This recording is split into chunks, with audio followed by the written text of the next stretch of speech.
Pero putang inang doktor to, parang hindi niya alam ang ginagawa niya sa akin. Bakit? Parang mga mali-mali naman yung mga Paano mo nalaman? Paano mo nasabi? Ang allergy man, to wala ka akong allergy. Hello.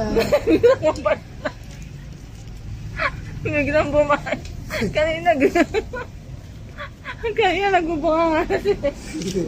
Ano, bibili ka na ba ng water? Uy. Kailangan itong maano yung swelling ng ano ko dahil tapos may fever. Nang alin? Gout ko sa... I have gout on my throat. Sorry guys. It's not attacking on my feet. It's attacking on my throat. My God. Friend, thank you so much for accompanying me. So beware if I have some... Uy! Virus ka. Bumili ka ng water mo. Uy, bye.